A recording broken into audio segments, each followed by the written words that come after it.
proposed policy states that essentially the council will retain those ashes and they'll then be scattered in a garden of remembrance, which is obviously quite a common thing to do. I think there is a potential for us to be seen as almost being heartless by doing that. So if there is a family member, there is an argument that that family member might want those ashes.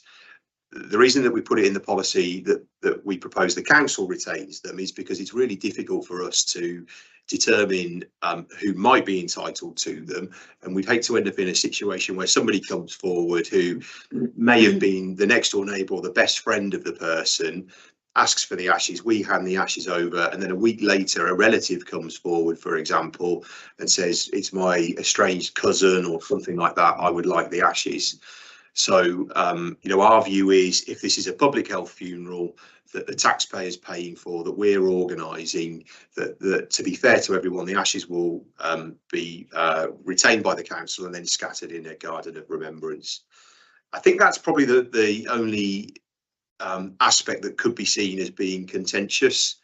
Other councils, again, so just to make you aware, other councils do in their policy state that they will give the ashes to somebody who comes forward wanting them. But again, these funerals traditionally, as you'll know, were called paupers' funerals. The intent of them is to protect public health from when the majority of people died from diseases that were often infectious. As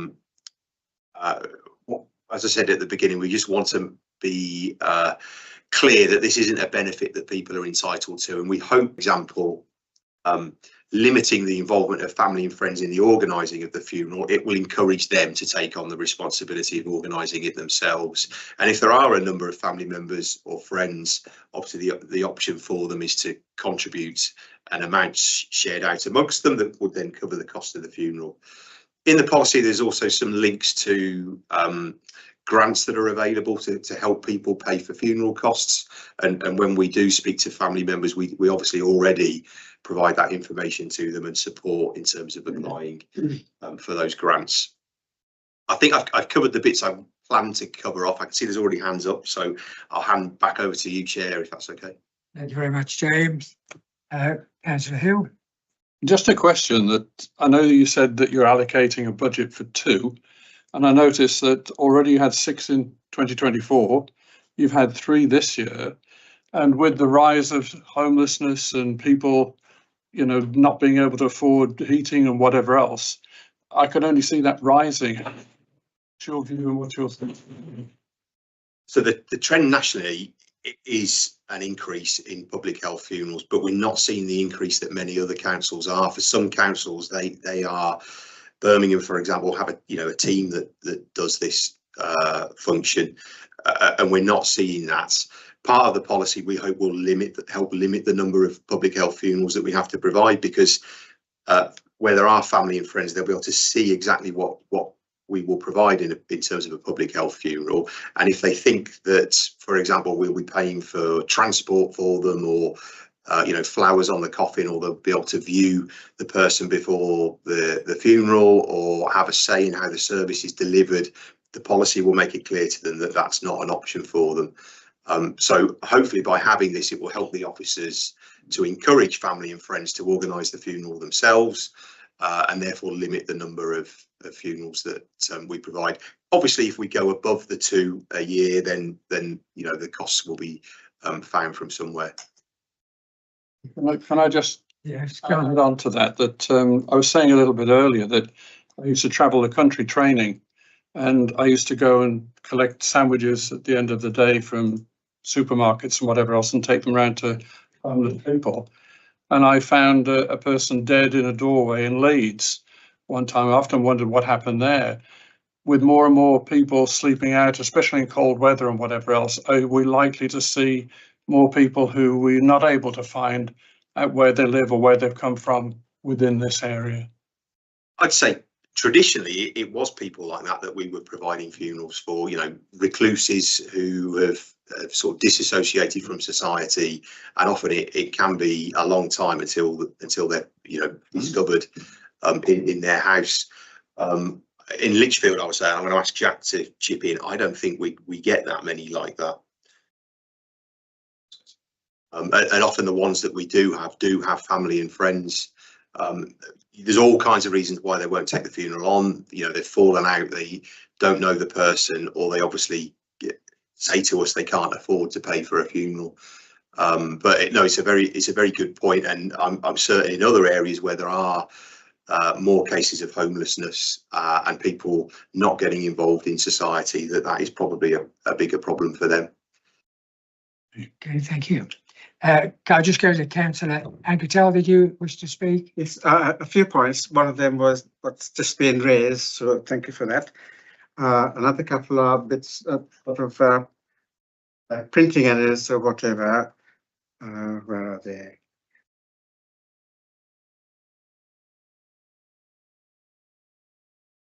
Agenda item number 6, section 1.2. Line 4, there's an at which I think should read an. I think we're on number 5 at the moment. Oh, I beg your pardon, I thought it finished. Okay, sorry, beg your pardon.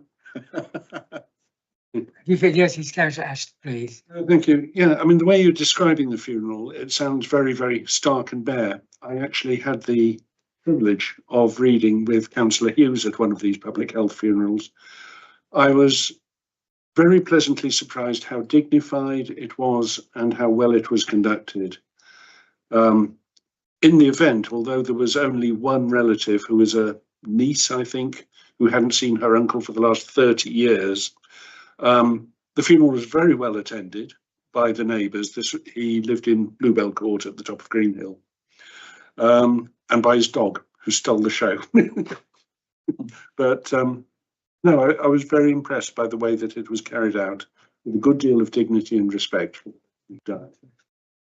That's good to hear. And in the policy, we have said we will always ensure that there is somebody at the funeral, and a council officer will go. And as you know, we do invite councillors to say some words at the funeral where it's appropriate to do so. So that is covered off in the funeral. And I used to do these a long time ago, and I've been to funerals where there is nobody except the council officer. But I've also been to funerals. I remember a veterans funeral that we organised, and there were hundreds and hundreds of people that turned up. They didn't know the person, but because it was a veteran and it had gone onto social media, it was, brilliant turnout.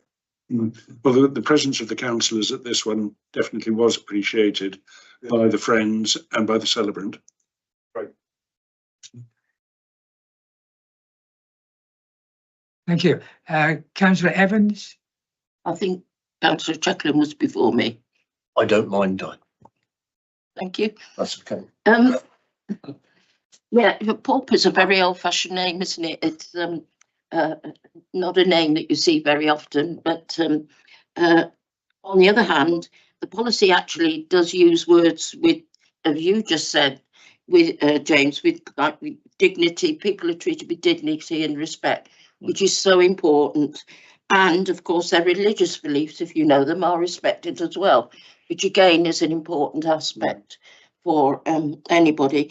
But if you if somebody has died and you don't trace anybody, how long do you wait whilst you're waiting to find out if there is anybody that comes forward? So, I mean, there's obviously a need in terms of progressing this. There is some urgency. Going back to that public health aspect is one, but obviously where the deceased is kept in the interim, that we don't have an endless amount of time that they can stay there, and we obviously need to progress to a funeral as quickly as possible. In the policy, it states that we search the person's house, and that will obviously sometimes bring up documents or possessions that lead to other people.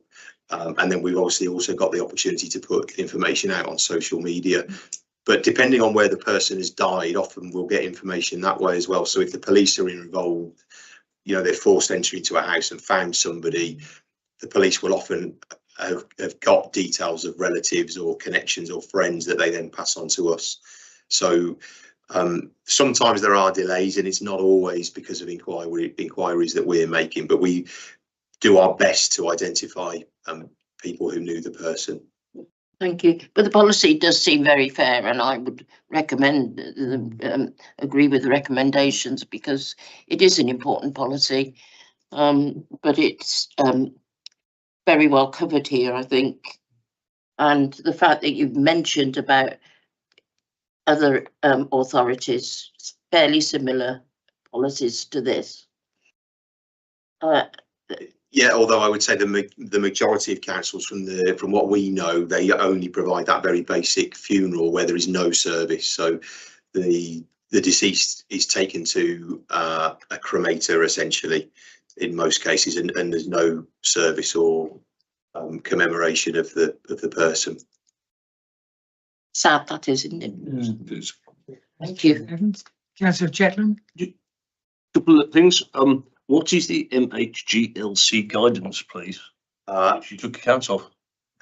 MHCLG is the Ministry of Housing, Communities and Local Government. Thank you. It should be a hyperlink at the bottom that will take you to the guidance. So Okay. In that case, I missed that bit. I just saw it in the bulk of the text. I think it's in the report actually. So that is probably our fault. Switching. My next query is in relation to not allowing anyone to view the deceased. I dealt with an incident once of someone who deceased, was identified by their partner. They'd lived together for 2 years, and when coroners got hold of it, the person who came to identify the body was the deceased. Interestingly, because they've been living in that person's persona as well as the other person. So, if you don't have viewings of bodies, how do you get the chance to find out you've got the right person? I'm pleased to say that all that's done before we get involved.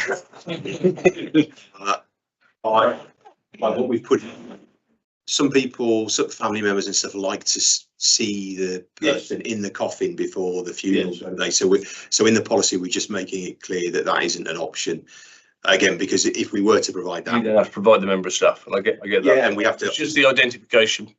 yeah, which is, But that's sorted before. yeah, it's outside the scope of it. Yeah. And sometimes you'll probably have to wait for the PM to be. Yes, yeah. But linked to that though, there is another unusual thing that we do with the deceased is exhumations. We don't have a policy on that, but where there is an exhumation in the district, an environmental health officer has to go and supervise it. And one of their roles is to make sure that the body isn't switched. And that will probably tell you how old that law is. Yeah, continuity. Yeah. Right. Councillor Mears, you wish to speak? Good evening, James.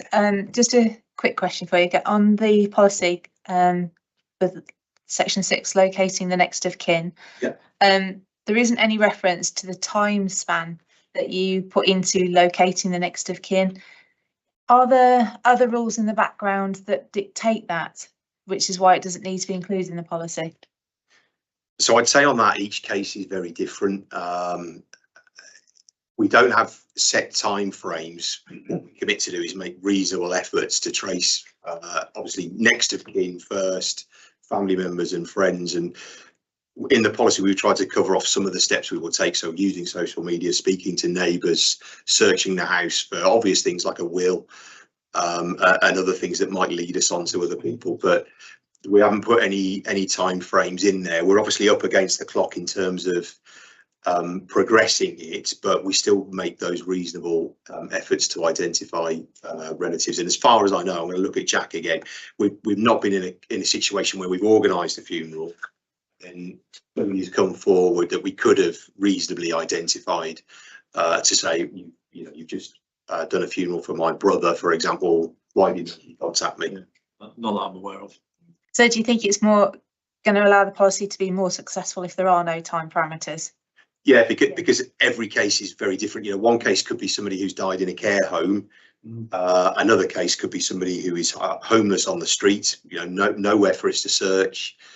It could be somebody who we don't even know their name. So the first thing we need to do is or somebody needs to do is try and find out who they are before we can obviously do the rest. So yeah, every case is very different, and that's why there's no time frame set. Thank you. Okay, thank you. Councillor Henshaw?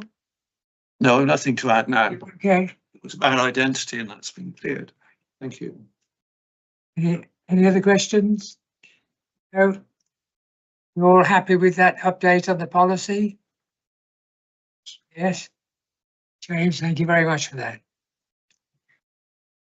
To be approved. Chair, I think it Does it need to be approved? yeah, it does. It's for approval to go to the cabinet member. Right, I looked for that, it wasn't on there. I moved it. Yeah, if you could, you've moved it, councillor Evans, all in favour? Seconded. We've got a seconder, yes? Yeah. All in favour? Thank you. Right, item 6, public health and a public space protection order. Please, I know it feels like we're doing a lot of public space protection orders at the moment, a bit like buffers, I suppose. Just things have come up at the same time. So the first one is a proposed public space protection order for fishing at Stowe Pool in Lichfield. And the reason for this relates to complaints about antisocial behaviour at Stowe Pool. We've been having issues for a while with linked to some anglers fishing at night and sometimes drinking, creating noise and nuisance. It's important to point out that night fishing is already banned according to the park rules, but it can't currently be enforced. So the proposal is to create a public space protection order to make night fishing an enforceable offence. So the offences would be fishing between 8 p.m. And 7 a.m. And a second aspect is refusing to leave when told to by an authorised person at any time. So that would be one of our officers, somebody who's causing antisocial behaviour, middle of the day even, and we ask them to leave, and if they refuse to do so. Non-compliance can lead to fixed penalty, £100 fixed penalty. Non-payment of that or repeat offences could lead to prosecution and ultimately potentially £1,000 fine. And council officers and potentially the police can enforce. It is important, going back, day tickets are available and season tickets are available from the Beacons Park Rangers station. And this is possibly another aspect why we can ask people to leave even during the day if they haven't got a ticket. So that was important to point that out as well. As per all of these, a statutory consultation is required. We'll consult stakeholders and the public. And the recommendation on this one is, as is often the case with these, that if no major objections occur, the committee recommends the PSPO to the cabinet member. But if objections do occur, we'll return to this consideration. Thank you, Chair. yeah. Questions? Yes, I mean, about 6 months ago, I think Lynn was talking about letting the fishing rights out to a angling club, which would then be responsible for enforcement. I take it that's come to nothing. It was certainly considered. It was simply rejected in favour of this being a easy to control method. And my other comment is that I think the hours that you're talking about are a bit draconian. In summer, I think a lot of people like to stay in the evening or get up early in the morning. 8 o'clock at this time of year is ridiculous because we're in the middle of the night at 8 o'clock. So shouldn't they be seasonally adjusted?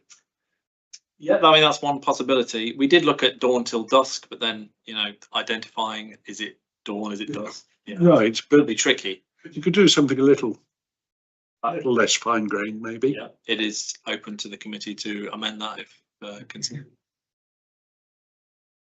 Councillor Chapman? Yeah, I'm not a fisherman, but I understand that the idea is that you get up really early and get there before, just as dawn's coming up. Dusk is coming up. So, how long has it been a rule that you can't fish at night in that pool? Because through the years, I've met loads of people who used to fish in that pool. Is this a new rule? It's not new. It has been flouted consistently for a fair length of time. I don't know exactly when the rule came in, but it is certainly a rule now. Okay. Councillor Evans? Yeah, I think looking at the next thing that we've got about the dog control, it's obvious that a consultation is important, and it does highlight the way people feel about things. So, and it and I agree that it looks the best option that you've got here, the best recommendation. But we do need to see the result of the consultation, because things can get turned around as they look as though they have been on the next item. But I think the recommendations are acceptable. You Councillor Evans, Councillor Hill. Yeah, if it's been flouted already, as you've mentioned, consistently, how are you going to enforce it going forward? Just because it's, you know, a rule. Well, we have had officers out at night telling people to move on. The difficulty is if they say, no, I won't go away, there's no actual legal sort of penalty for that. This creates that penalty, so we can then serve them with a fixed penalty, and then the idea is that they're more likely to actually obey. Okay, thank you for that. There would be signs that go up as well. Yes, there have to be. Research tells us if you criminalise something, the majority of people will follow it. Clearly, not everybody, and that, hence that gives us that sanction then. I'd just like to add as well that Councillor Ashton, I do like the idea of the fact of making some seasonal adjustment, because people where I live in Mile Oak like to get up early to a local pond and go and fish there, and to wait for a particular time is not always convenient. They might want to do it before they go to work or when they get back from work. I'm just thinking whether anything could be done to accommodate them during summer months. We certainly could. We could split the year into 6-month periods, and then I don't know, dawn till dusk in the time between the longest day and the shortest day, and work it out, average it out perhaps. Okay. Over the summer and then over the winter. Yeah, just one moment, Councillor Long, you want to speak? That's about signage. So if it was going for seasonal sugar, then you have to state really clearly on the sign saying that when it would be that timing if it was split. Is that correct? Exactly. I mean, if anyone's been on holiday in the UK on beaches where dogs are sometimes controlled, sometimes have a date where it says from the 1st of May to say the end of September, dogs allowed. So yeah, we can do something similar. No signage is it like no signage at present? Because I was looking on online maps, but I couldn't find, I wasn't able to see or access. There isn't any signage because there's no public space protection order in force at the moment. I think there are signs which say no night fishing, but they come and go. And yes, possibly ripped down. Yes. Okay. Councillor Hinshaw. The times of dawn and dusk are usually published in most newspapers every day with the weather forecast. You can Google it. True. We were working on the basis that it was just room for somebody to Argue.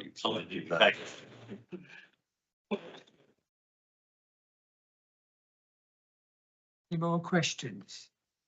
I was going to point out, Chair, I think with the consultation for this one could be interesting. We obviously got a group of residents that are affected by. It is a minority, you know. Clearly, it's not everybody; it's a minority.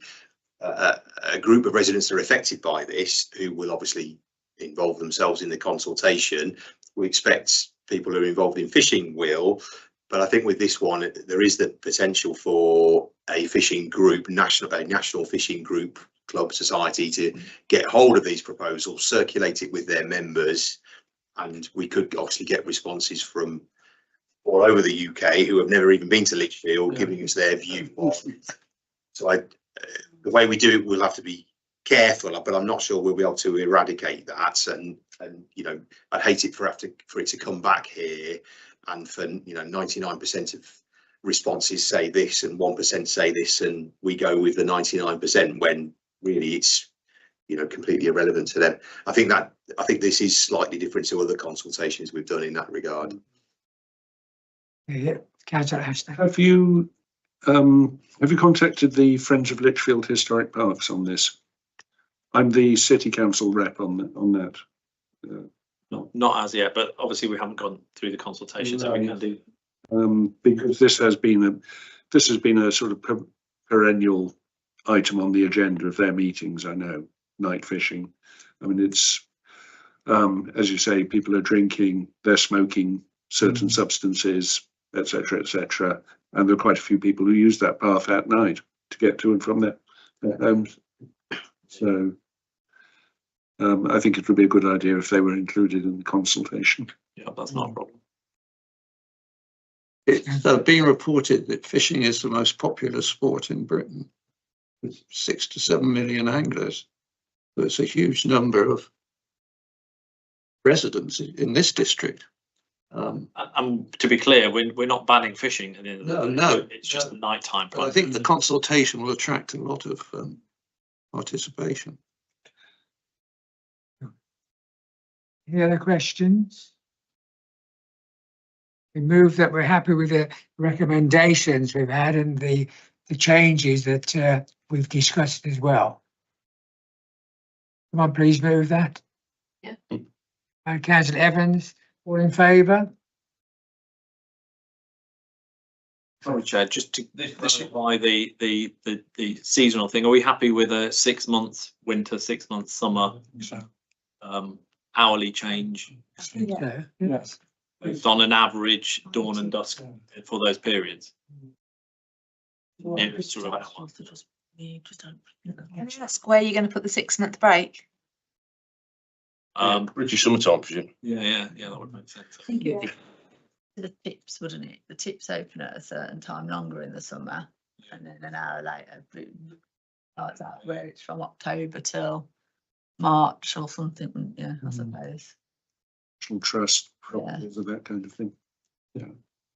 Would it be okay to agree this with the committee chair? Do the council already have a winter summer break on any other policy? Huge collection. If they did, it would make sense to follow what's already in place. Yeah, it could be park related. You could put in the consultation. Recycling changes when the clocks change. Yeah, the We tips could change. give options in the consultation. Yes, very good. I think you need to see what the feedback is from the consultation, then go on from there. One last suggestion on the consultation, can you ask them to put their postcode in? And then when you review the results of the consultation, you only restrict it to Lichfield postcodes or within the area? So WS 13 or 14. People who read angling weekly will be done this. Yeah? Everyone happy with that? Very much. Thank you, Jack. 7, Place Protection Order, Dog Control. Ridgeware and Drayton Bassett. Sure, that's me again. Members will remember the last this proposal was put forward with a consultation to take place on proposed dog control relating to Hill Ridgeware Village Hall and Drayton Bassett Park. The original proposal was due to reports of issues of dogs affecting other park users running up to them and that sort of thing. There was reports at Hill Ridgeware certainly of incidents where the police were involved. Consultation has now been held, and the original idea, members will remember, was to ban dogs from the fenced play area in the surrounding playing field at Hill Ridgeware, and a dogs on leads order in relation to Drayton Bassett Park. And the committee agreed to review this if there was strong opposition. At the previous committee, members amended the proposal for Hill Ridgeware to ban dogs in the children's play area, but dogs on leads in relation to the green playing field around it. So we've had a consultation, and in relation to Hill Ridgeware, the sort of headline figures are 58% against a dogs on lead proposal for the playing field around the children's play area, 37% for it. We also asked about the original proposal about an outright ban, and that was more against, with 68% against a full ban and 25% for it. Many said banning dogs from the play area is fine. They're sort of fenced off where the slides are and the swings, but the field should allow dogs off the lead. Then it turned out that the play area is the only access to the playing field. So you can't ban dogs from the playing field, sorry, the play area, without and still allow them into the playing field. Hence why the proposal is to change that to a dogs on lead. So that the idea would be that a dog walker that wants to get to the field would be able to walk through the play area with the dog under control, not able to run up to children, that sort of thing, but still have them in the field. For Drayton Bassett, the responses were split 61% against 39% for dogs on lead rule coming in after removing the no preference vote. Some there suggested fencing off the play areas instead, or perhaps providing a dog off the lead ball throwing area, for want of a better word, which is fenced off. Of course, those would have costs for the parish council. So the key points really is there's a strong feeling against the proposals in both villages.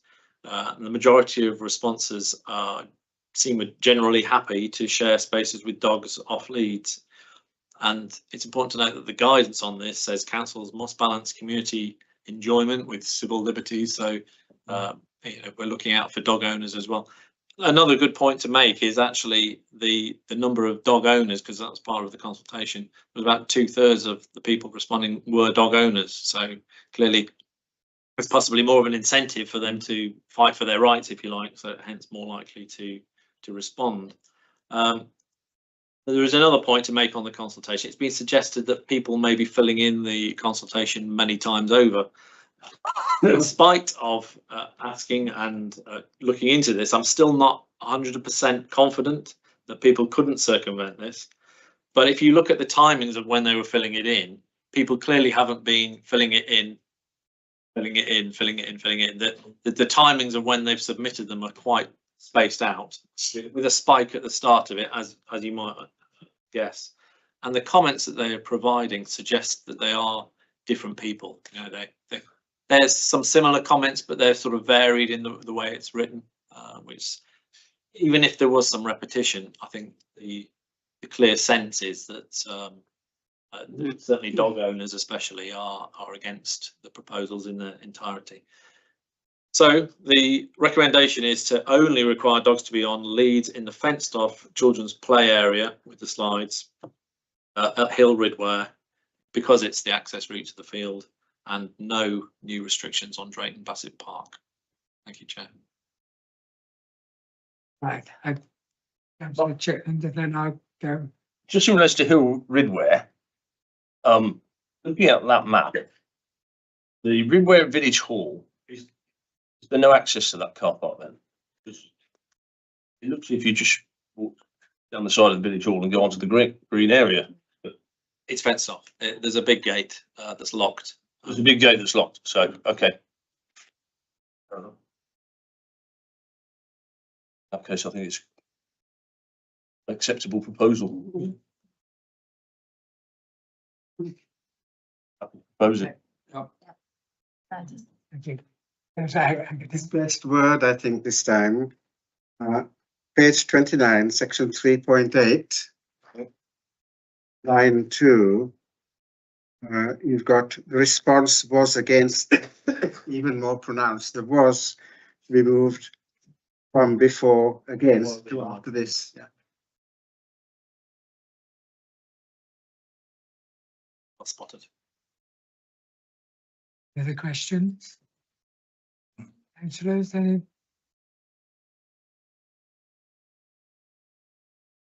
Right, I guess. I've got one point to make. In the consultation, every question was a single question, except for question 3, which was 2 questions rolled into one. So if your respondents were responding to it, they might have wanted to respond differently to the first part of the question as the second. And my suggestion would be for the next round of consultation that each question is just a single, you know, they only have to make a single choice. I'll just get to, it was question number 3 that it says, do you support the exclusion of dogs from the area known as Hill Ridware Village Hall play area and the requirement to keep dogs on a lead? So I feel that should have been split in 2 because it gives it's a misreading. Yeah, the reason for that, if the previous, where was it? It was to differentiate with section 4. So this was question 3 was in relation to exclusion from the children's slides play area, but a dogs on leads on the playing field around it. And then question 4 was, would you prefer to see exclusion of dogs from the whole of the area, the play area and the field around it, as was the original proposal last time, before the committee amended it, if you like. So that's the reason. I mean, the proposal that's gone out, the main proposal that's been drafted on the draft order, was for a ban on dogs on the children's slides play area, but the dogs on leads on the field around it. And that's what question 3 was asking about. Do you support that in its entirety, that idea of a ban and a dogs on leads? And then question 4 was saying, or what about an entire ban? And as you can see, even more people are against an entire ban. Some people were against an entire ban, but were for the dogs on leads in the field area. So perhaps it doesn't read very well, but that was the intent anyway in relation to it. I think one final point I would make is certainly the village hall trustees are quite adamant that there's a significant problem here. I'm suggesting that they take some time now to log all of these issues that they have going forward, and it may be that we look at this again in the future. Obviously, at this point, balancing the rights of dog owners, especially to use the field, is important. You know, the Drayton Bassett, the parish council, did put up dogs on leads. Because there's a lot of trouble there, as you know. A lot of the parish council, they all resigned en bloc over it, and they formed a new parish council. Now, it's since you've done this consultation that it's changed, and to me, it's quite obvious. Dog owners are going to say, no, we don't want that because we want them to run. So, personally, I think we will have to keep our eye on it. Knowing Drayton Bassett like I do, there's a lot going on there with tennis, football, cricket, play area. And if you've got dogs running around and they're not on a lead, I can see problems. We have to see. Anyone, anything? Just an observation, it's nice to see that it's gone out to public consultation. It hasn't produced the results that perhaps we expected or thought were going to happen. And we're in a position to review that and make a different decision, which we weren't in a position to do at the last meeting. So I think it's very positive from a public perspective that consultation has taken place. Thank you for that. Any other questions? Very happy. We're happy to recommend those recommendations. All in favour? Thank you. That brings us to a work programme. Okay. Work programme then. Next meeting is obviously in February. Currently, we'll have the regular taxi enforcement update and the food safety service delivery plan that the committee's used to seeing. Clearly, there's several months between now and then, so other agenda items may be put on there. One thing we are looking at doing over the next year is having another look at how street trading is regulated. So that's a possible item that may come to committee. And as a committee may be aware, there is quite a lot of legislative change that we're expecting to come in. So tobacco and vape shop licensing is one thing which may be a big bit of work. There's clearly lots of places that sell tobacco and vapes. And we're still waiting for a licensing scheme around non-surgical cosmetic procedures.